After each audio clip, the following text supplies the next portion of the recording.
Bonsoir à tous. Merci beaucoup à tous d'être là. On va être ensemble pendant 3 quarts d'heure à peu près. On va vous parler de la culture collaborative, la mise en place, un déploiement d'une suite d'outils collaboratifs et ce que ça change dans la culture. Donc je vais me présenter, Laurent Deferry, je suis associé à un cabinet de conseil en organisation qui s'appelle Selensia. Et donc aujourd'hui, en fait, ce qu'on va faire, c'est un témoignage d'un client qu'on a accompagné. Et donc pour cela, je vais accueillir Isabelle et Charlotte.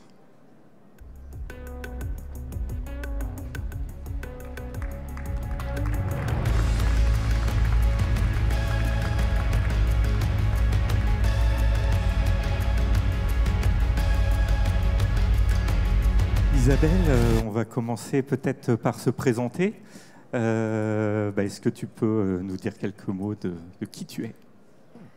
Alors, moi, je travaille chez IBP, Informatique Banque Populaire. Je suis directrice du fonctionnement de l'entreprise. C'est l'organisation et l'informatique interne de l'entreprise. Et je joue le rôle aussi de Digital Champion pour IBP au sein du groupe BPCE. Bien. Le groupe BPCE qui est Banque Populaire, Caisse d'épargne, le groupe qui regroupe l'ensemble de ces entités. Charlotte, de ton côté. Donc Charlotte Loidreau, bonjour à tous. Donc moi je suis consultante chez Selensia, donc j'accompagne nos clients sur des projets d'organisation et de transformation particulièrement. Voilà.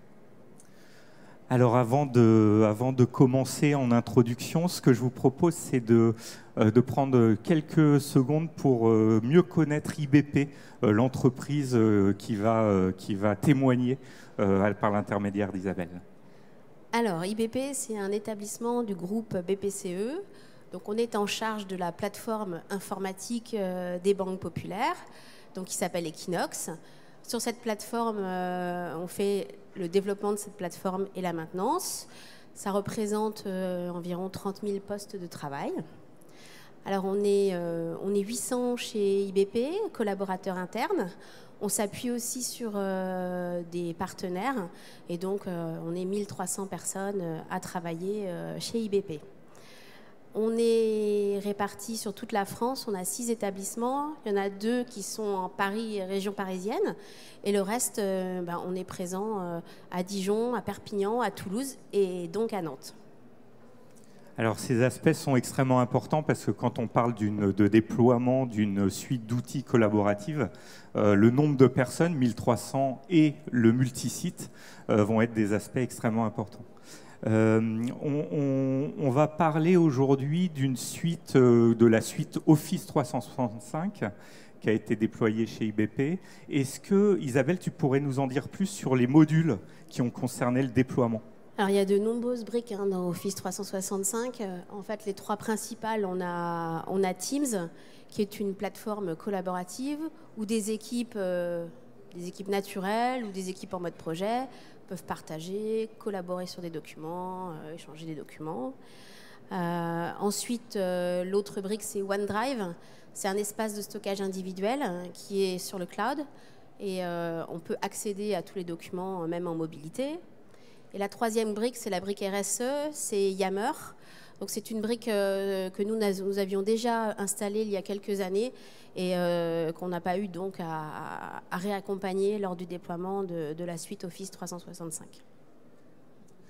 On a posé le contexte.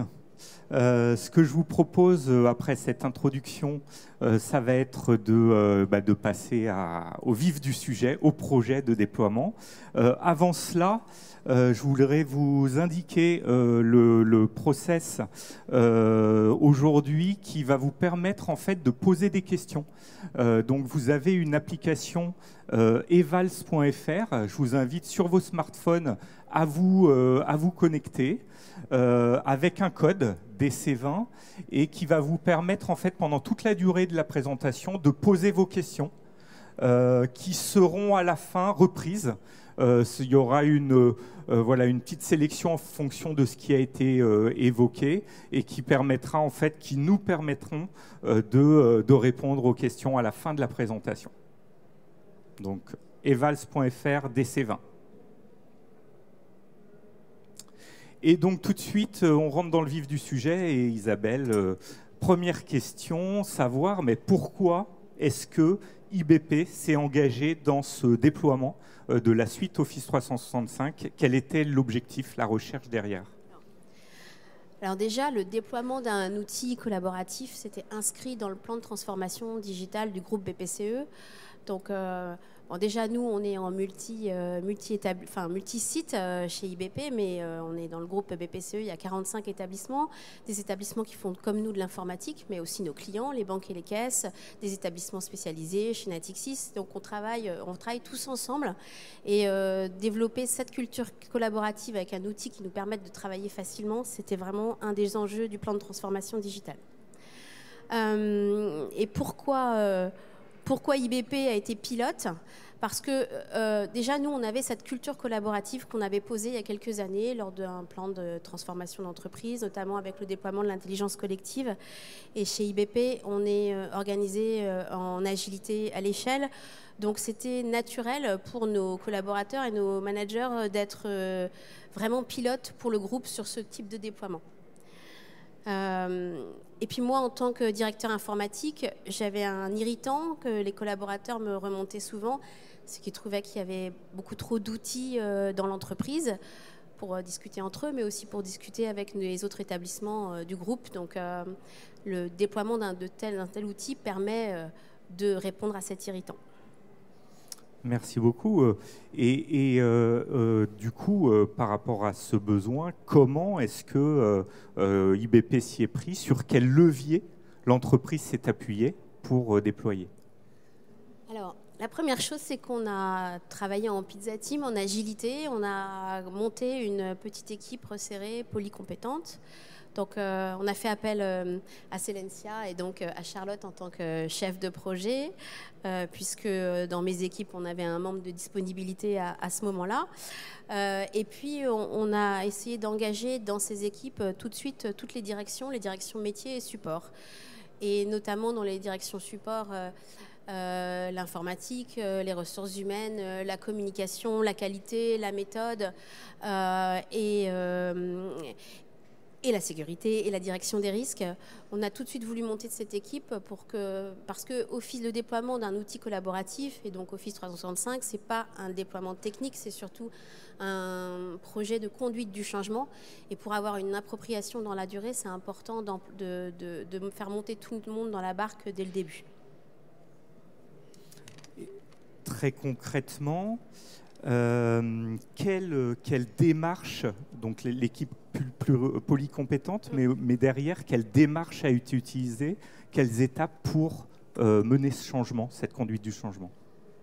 Alors, on a procédé en 3 étapes. Déjà, le principe du départ, c'était de partir sur du test and learn.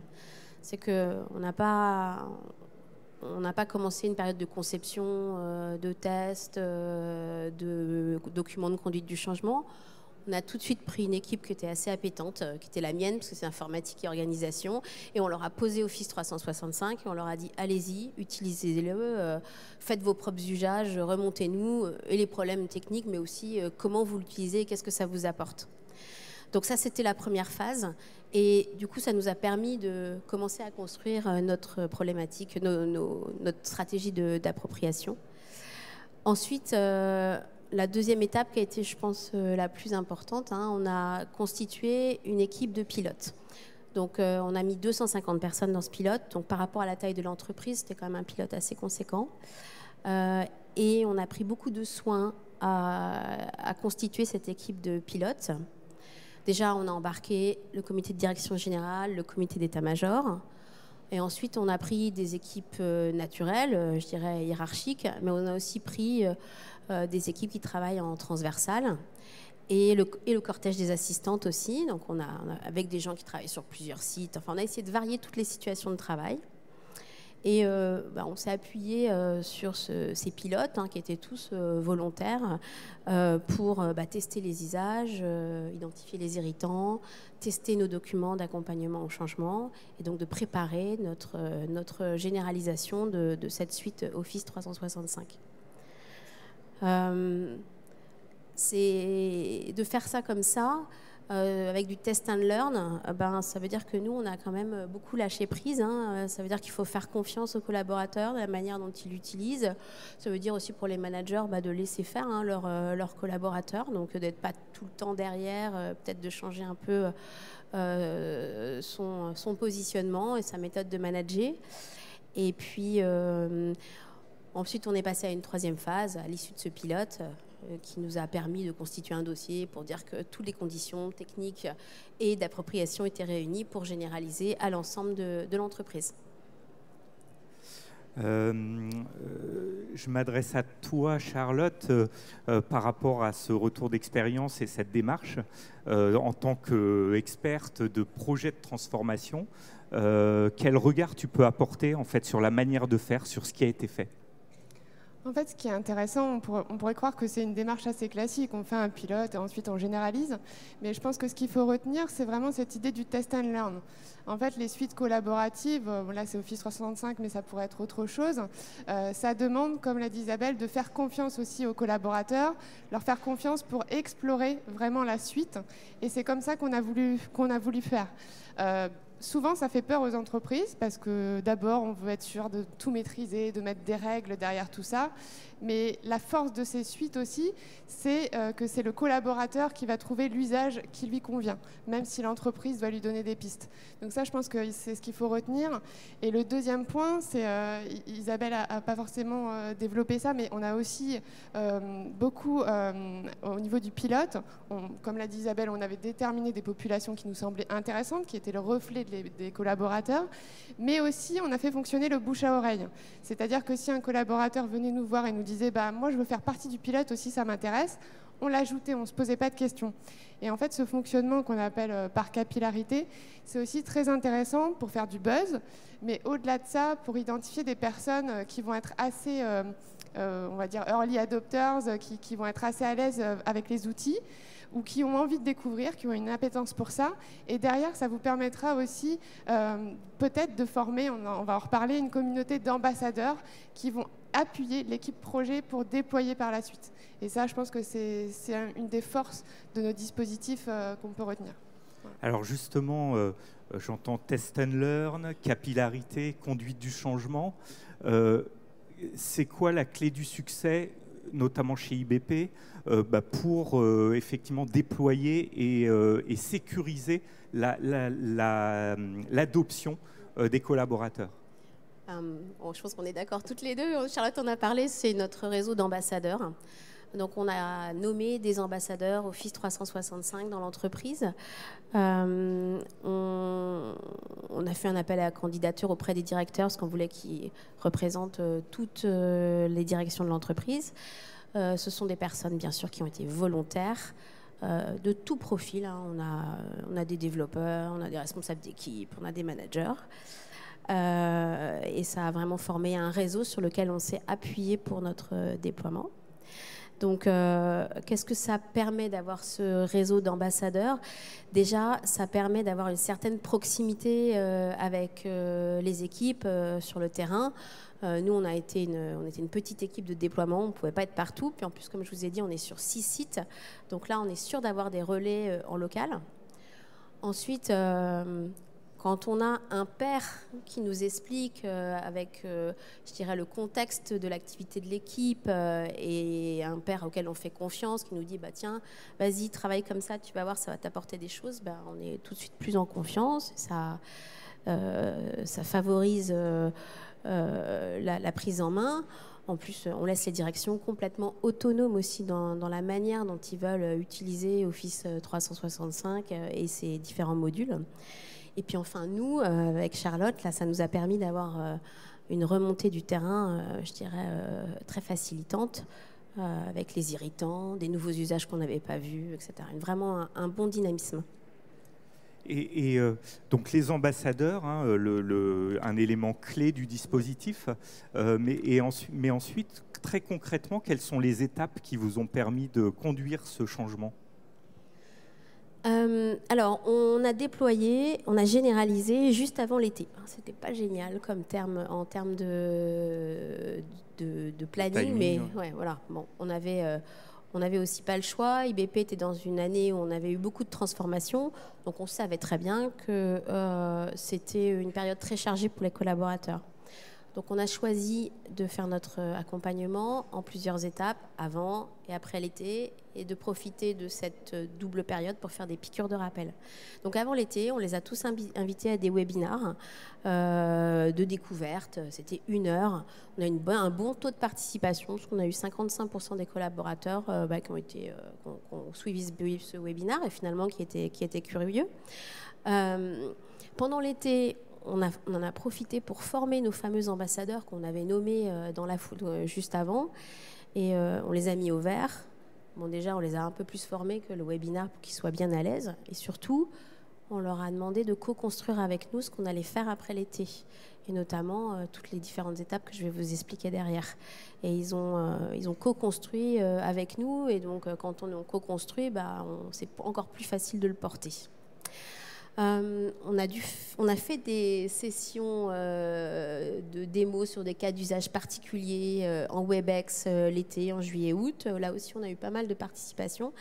Et on a conclu tout ça par un Office Tour, un Office 365 Tour. Donc, on est allé sur chacun des sites IBP sur une demi-journée où il y avait différents stands, assez ludique aussi, il y avait des jeux. On a été bien sûr soutenu par le groupe BPCE qui maintenant va faire ce type de tour sur tous les établissements lors du déploiement.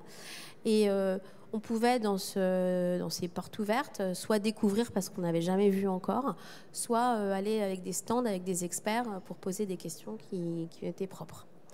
Et pendant toute cette période, on a utilisé le RSE, donc Yammer, pour avoir un groupe pour répondre aux questions. Et c'est là où on a vraiment apprécié nos ambassadeurs, puisque l'équipe projet était en incapacité de répondre à toutes les questions. Mais les ambassadeurs l'ont fait avec beaucoup de dynamisme et de pertinence. Voilà. Yammer qui était déjà en place, en fait, et sur lequel, du coup, vous vous êtes appuyé pour ce déploiement. Tout à fait.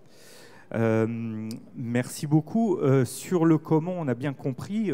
Moi, ce qui m'intéresserait de savoir maintenant, c'est quels ont été les freins, quelles ont été les difficultés rencontrées sur le projet. C'est marqué sur le slide, là. Eh bien, quand on déploie, mais que ce soit une suite collaborative ou un autre outil dans les entreprises, le retour des collaborateurs, c'est « Oh non, encore un outil de trop, un outil de plus, qu'est-ce que ça va me donner en plus, qu'est-ce que vous démontez ?» Donc effectivement, là on déploie une suite, donc c'est pas un outil, mais c'est 3, 4 qu'on déploie en même temps. Et donc notre préoccupation, et qu'il l'est toujours aujourd'hui, c'est le décommissionnement et c'est d'enlever des outils. Alors c'est pas simple parce que déjà nous on est dans un grand groupe, donc il y a des choses qu'on peut pas tout de suite démonter tant que tout le monde n'est pas déployé, et puis en plus on n'est pas toujours autonome pour démonter certains outils. Donc on a une vraie feuille de route. Il faut pouvoir expliquer cette feuille de route aux collaborateurs, à lui donner du sens et lui montrer régulièrement que oui, ça y est, on commence à enlever certains outils pour passer totalement les usages sur la suite Office 365.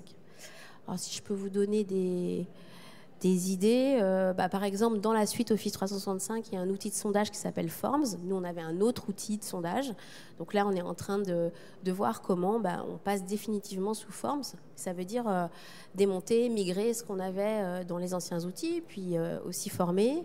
On a aussi une GED qui était basée sur une autre solution qu'on voudrait passer. Et puis, une autre étude emblématique qu'on a en cours, c'est de remplacer, d'arrêter d'utiliser Slack. On est dans une entreprise qui fait de l'informatique, donc nos informaticiens sont très attachés à Slack. Mais on a fait là une étude et on voit qu'avec la suite Teams et des connecteurs, on arrive à pouvoir apporter une solution qui va répondre à ces usages-là aussi. Donc voilà, progressivement, mais on sait que c'est quelque chose sur lequel on va mettre plusieurs mois. Et du coup, je me permets de rebondir sur cette problématique-là qui est en fait et phare hein, que beaucoup d'entreprises rencontrent. Comment on fait pour faire en sorte que ce ne soit pas perçu comme un outil de trop? Alors bien évidemment, vous avez compris, chez IBP, ils avaient déjà un système d'information très vaste avec une multitude d'outils qui en plus n'étaient pas les mêmes selon les entités du groupe. Donc c'est ça qui fait toute la difficulté. Quand je veux faire une réunion avec celui de l'autre entité, ben, en fait, on n'a même pas la même solution de vidéoconférence. Donc tout ça, ça apporte un manque de visibilité pour le collaborateur. Donc peut-être que dans votre entreprise, si vous êtes plus PME ou ETI, peut-être que vous avez plus la main aussi sur votre système d'information. Il faut que la période de transition, même si on ne doit pas brusquer le collaborateur, ce n'est pas le but non plus, ça doit se faire dans la douceur, mais il faut lui donner de la visibilité rapidement sur quel outil j'utilise pour quel usage.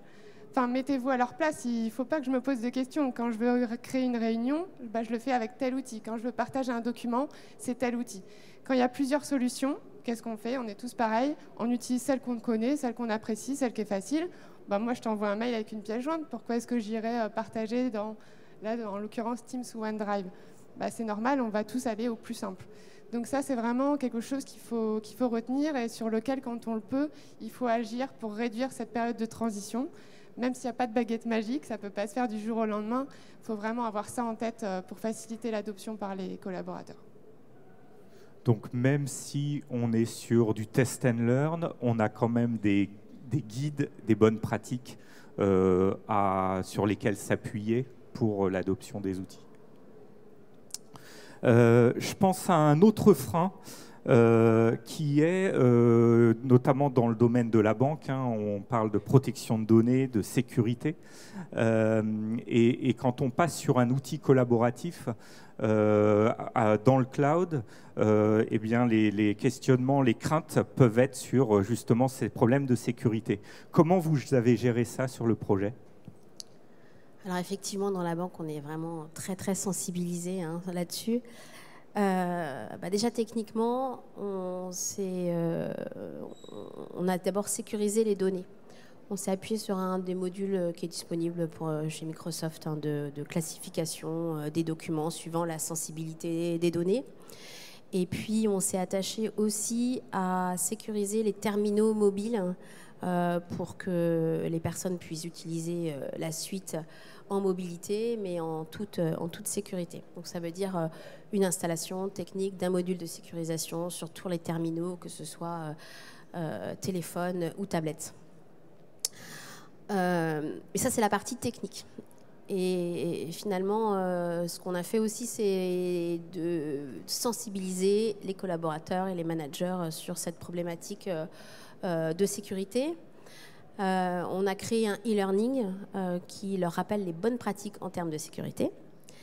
Et puis là, on a été assez directif parce que finalement, si on n'a pas cet e-learning, si on ne fait pas cet e-learning, qu'il y a quelques questions, donc si on ne l'a pas suivi aussi sérieusement, eh bien, on n'a pas la licence Office 365. Voilà, donc c'était la partie sécurité sur laquelle on s'est beaucoup attaché.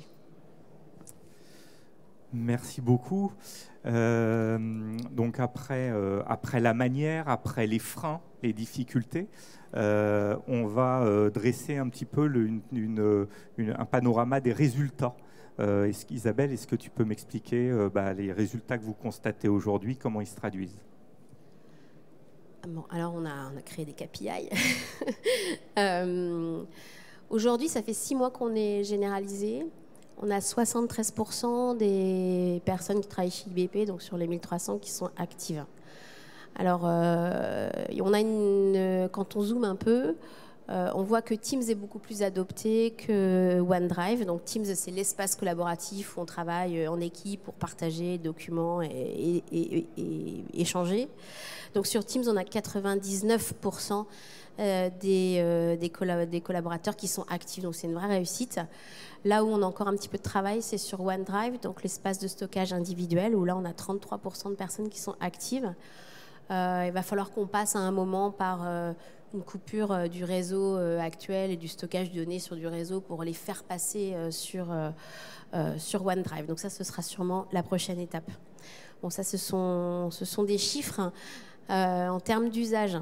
Alors là, on était très contents, c'est que notre top management a adopté tout de suite la Suisse Office 365. C'est que le comité de direction générale qui se tient toutes les semaines sur des outils collaboratifs et tout est échangé et partagé sous Teams. On a aussi des retours d'équipes, que ce soit des équipes naturelles ou des équipes projets qui sont ravis, et surtout de pouvoir travailler dans de très bonnes conditions avec les entités du groupe. On a quand même pas mal d'entités qui sont déjà déployées du groupe, donc c'est encore en cours. Je crois que ce sera fin juin, Charlotte, où tout le monde sera déployé. Mais là, tout de suite, pour travailler avec Natixis, avec ITCE, nos autres partenaires informatiques, BPCE, IT, c'est vraiment... on a des retours très, très positifs. Un autre point, je pense qu'on est en train de sentir, c'est la réduction des mails, donc en nombre de mails, mais aussi en poids des pièces attachées. Donc là, on est en train de construire une statistique pour pouvoir le mesurer. Mais même moi, à titre personnel, je vois que ma taille de boîte augmente moins exponentiellement qu'avant. En tout cas, voilà.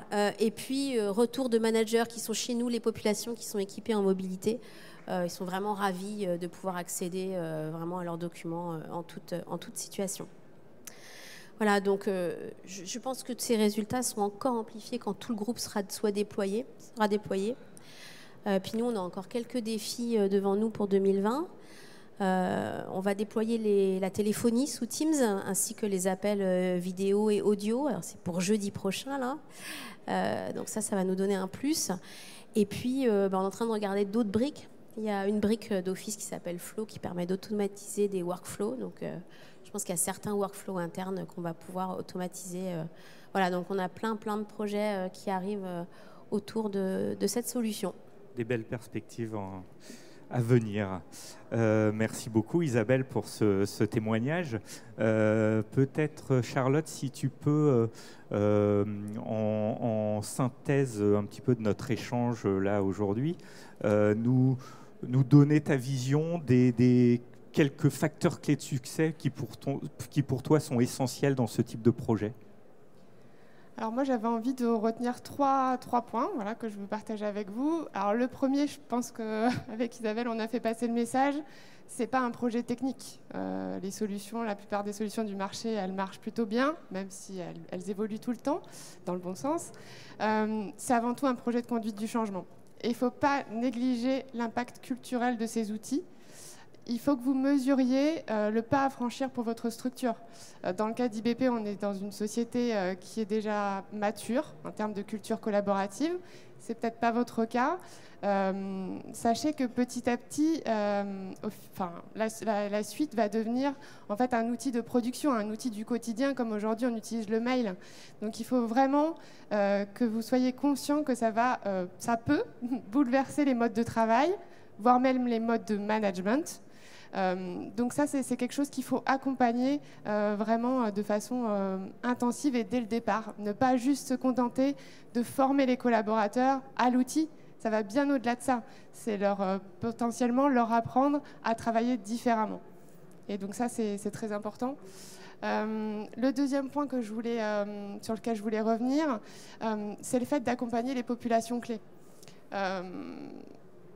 Isabelle en a parlé, on a formé des ambassadeurs, mais on a aussi beaucoup accompagné les managers, les assistantes de direction. En fait, il faut être conscient que pour certaines populations qui sont en transverse, comme les chefs de projet ou les fonctions support, ça va vraiment changer leur façon de collaborer avec le reste de l'entreprise.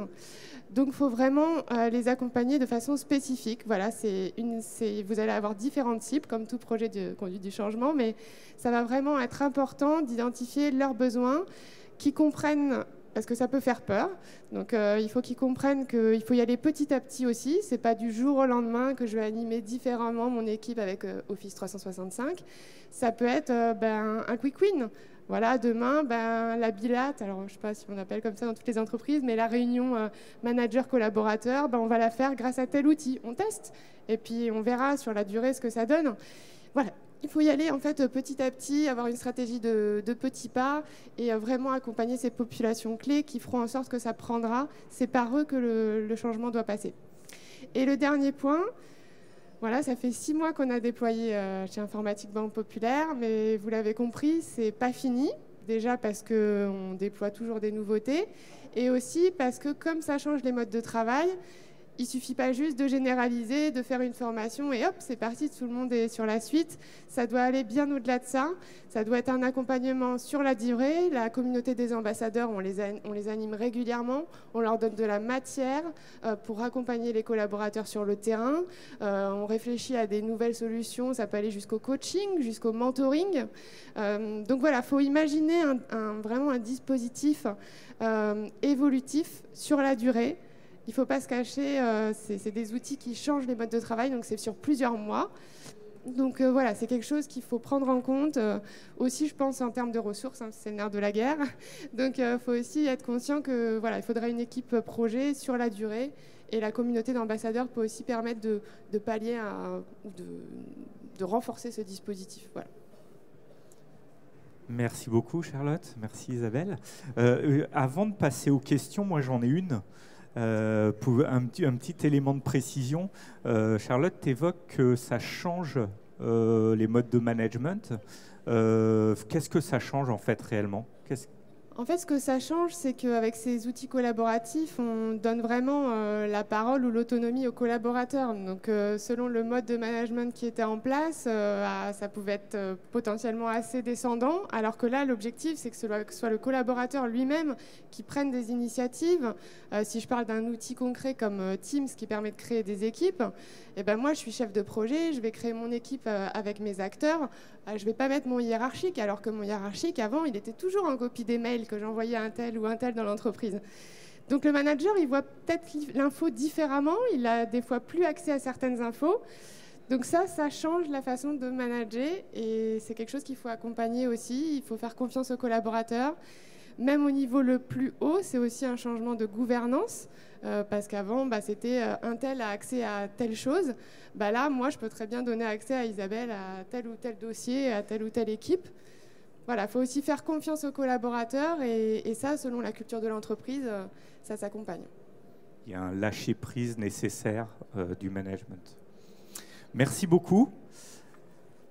Ce que je vous propose, c'est de passer maintenant aux questions. J'espère que vous avez été productifs dans vos questions.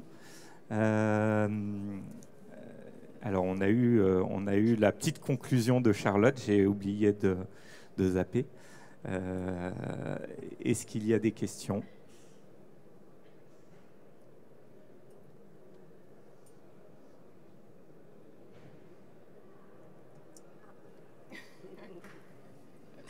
Alors, je vais vous faire une...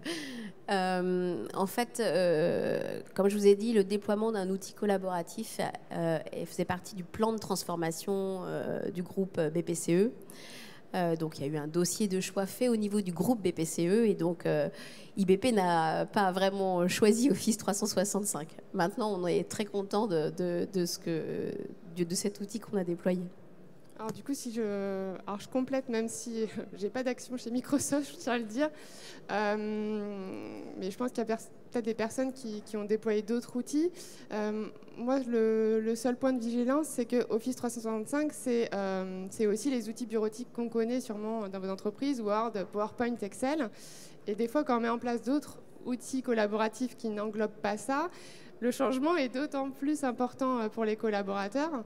Donc voilà, en tout cas, je pense que c'est un dossier de choix poussé qu'il faut faire en mesurant pas seulement les aspects techniques, mais vous l'avez compris, aussi l'impact culturel, le changement sur le mode de travail. C'est ce qui a été fait au niveau du groupe. En tout cas, ce qu'il faut quand même retenir, c'est effectivement le choix au niveau du groupe qui va permettre de créer de l'échange collaboratif en mode projet sur l'ensemble des 7 suites, d'où l'important quand même d'avoir une transversalité, d'où l'importance d'avoir une cohérence. Et moi, je donnerai un petit exemple aussi qui est intéressant. Alors, c'est pas pour militer sur Office 365, mais quand on a préparé cette réunion, on a travaillé dans Teams parce que nous aussi, on bénéficie de la suite et qu'on a pu collaborer de cette manière-là.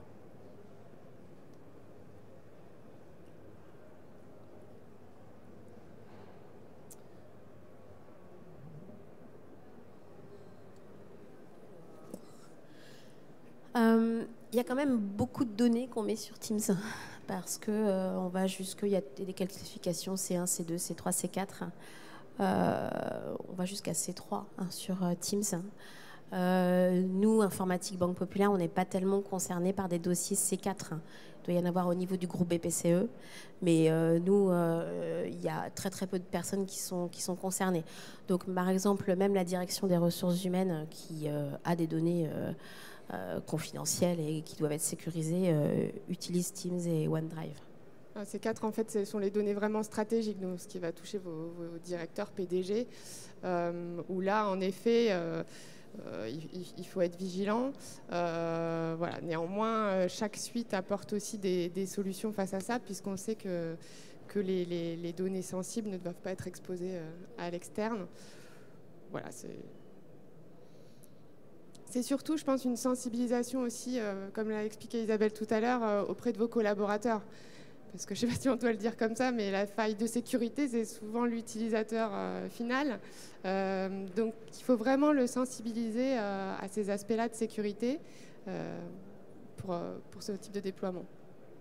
D'où l'importance de ne pas être que focalisé sur les actions techniques, mais aussi, comme tu l'as évoqué Isabelle, la formation et qui est une condition pour qu'on puisse utiliser la suite.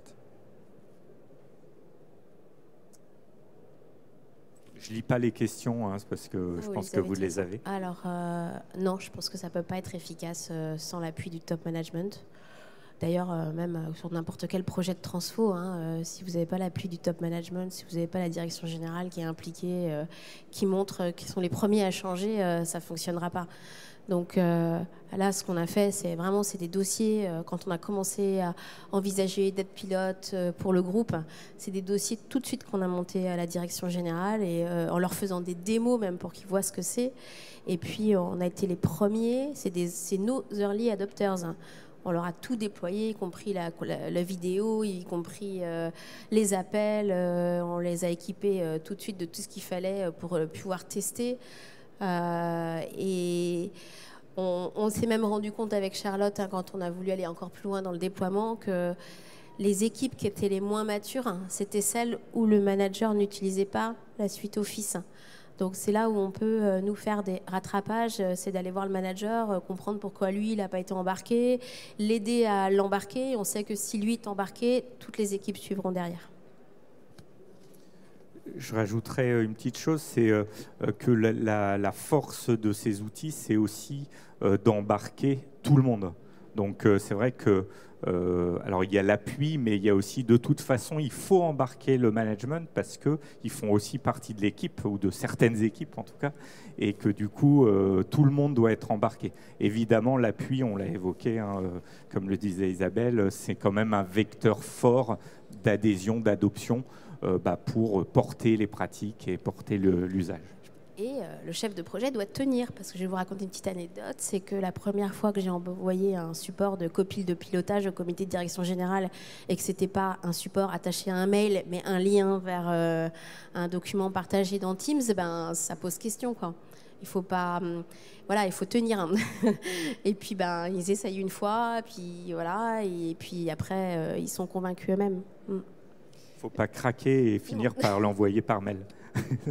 Mais c'est vrai que souvent la difficulté, c'est que ce sont des populations qui ont peu de temps à accorder à ce type de projet. On en est tous conscients. Donc voilà, faut trouver des biais pour les accompagner en proximité. Ça demande on a fait du coaching aussi au plus haut niveau parce que voilà, faut que ce soit efficace. Ils ont 1 heure à vous accorder, il faut les convaincre.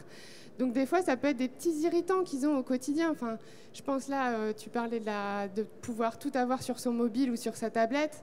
Quand vous dites ça, souvent au comité de direction générale, qui sont des populations qui sont très mobiles, ça peut vite accrocher et ça peut vite leur donner envie d'aller plus loin. Ils sont comme n'importe quel collaborateur. Il faut le petit truc qui va leur donner envie de monter dans le train, quoi. On peut prendre encore 1 ou 2 questions ? Ah ouais. Si, SharePoint, on l'a, bien sûr. En fait, on avait tout notre site intranet qui était sur SharePoint 2011. Donc là, on est en train de migrer sur du SharePoint. On a fini notre migration sur du SharePoint 2016. On va ensuite passer à l'étape d'après qui est du SharePoint Online. Mais si, bien sûr, en fait, dans Teams, derrière, quand on stoppe quelque chose, c'est du SharePoint. Hein. Et quand on est en train, je vous ai dit tout à l'heure qu'on était en train de remplacer notre solution de GED, on va passer sur une solution SharePoint. Donc si c'est une brique qui est intéressante et qu'on utilise plus aujourd'hui au sein de notre direction informatique, qu'on n'a pas... on l'a pas complètement... c'est complètement ouvert. Hein, on n'a rien bloqué pour les collaborateurs, mais on ne les a pas formés et incités à faire des sites SharePoint en particulier pour l'instant. Voilà, c'est exactement ce que je voulais ajouter. En fait, en effet, SharePoint, c'est derrière Teams. Après, quand on accompagne l'arrivée de Teams, ce qu'il faut qu'ils comprennent, c'est comment ça fonctionne Teams. À la rigueur, que derrière ce soit un SharePoint, l'utilisateur lambda, c'est pas ça l'important. Il faut juste qu'ils comprennent que c'est un espace de stockage. Par contre, si vous voulez créer des sites SharePoint indépendants qui ne sont pas liés à des équipes Teams, là, c'est en effet une brique que nous, on n'a pas mis en avant chez Informatique Banque Populaire pour l'instant, mais c'est dans les tuyaux, si j'ose dire. Donc ça, c'est en effet, c'est toute la richesse de la suite aussi, c'est qu'il y a beaucoup d'outils différents. Donc je pense qu'il faut peut-être aussi prioriser en termes de déploiement ce qui vous apporte le plus de valeur ajoutée et peut-être pas tout déployer d'un seul coup, ce qui peut être compliqué à accompagner. D'autant plus que je répète que Yammer, en fait, vous l'aviez déployé dans un premier temps, ce qui a été d'ailleurs un levier, donc d'où l'intérêt peut-être de déployer par étapes. Alors ça a été un levier pour animer. Après, ça peut aussi être une difficulté entre guillemets parce que c'était déjà bien implanté avec des usages qui peuvent rentrer en fait en conflit aujourd'hui avec Teams. Si je prends l'exemple avant dans ta direction, Isabelle, il y avait un groupe Yammer privé d'entités, hein, voilà, où tu donnais de l'information, les gens échangeaient. Et en fait, Yammer, ça ne doit pas servir à ça. C'est une audience beaucoup plus large. Et donc là, c'est remplacé par Teams. Donc ça peut être une force, mais il faut aussi le positionner comme un outil comme un autre dans le panorama existant, en fait. Hein, voilà. Merci beaucoup. Je pense qu'on arrive au bout de notre temps. Ou une question encore. Très bien, une question. On en a 20. Ouais. Proportion 20 sur... Après, c'est 800 collaborateurs internes. Ouais, on est 1300 en tout. On s'est surtout, le nombre, on s'est surtout attaché à en avoir un par direction, que ce soit des directions métiers ou directions support. Et quel profil? Est-ce que c'est plutôt des managers, des collaborateurs? Il y a de tout, parce que c'était vraiment des gens qui ont été là par volontariat. Donc, Et c'est ça qui est riche, hein. Je pense qu'on va du développeur au manager. Et c'est ça qui fait la richesse, parce que, comme le disait Isabelle, ils nous permettent aussi d'avoir un retour du terrain. Donc les retours vont être différents selon le profil du collaborateur. On a essayé de bien mailler nos sites, c'est-à-dire que quand on avait une grosse direction métier, là, on a pu en nommer 2, parce que la direction était entre Toulouse et Nantes, par exemple, et on a voulu avoir un représentant sur chaque site. Voilà. Et ce que je retiens, c'est le volontariat. Donc c'est important aussi ce côté moteur, pour qu'il ait envie de jouer ce rôle et qu'il y ait une vraie volonté. Il faut avoir envie, faut animer des choses devant son équipe, dans l'Office Tour, ils étaient très très présents. Il faut prendre du temps aussi. Donc après, c'est bien sûr avec les accords des managers pour qu'ils prennent du temps pour faire ça. Mais voilà, tout le monde n'est pas forcément appétent. Hein. Et puis, non, c'est bien que ce soit sur volontariat. Merci beaucoup. Un grand merci. Merci Isabelle, merci Charlotte pour ce témoignage. Et puis on reste à votre disposition s'il y a d'autres questions pendant la journée.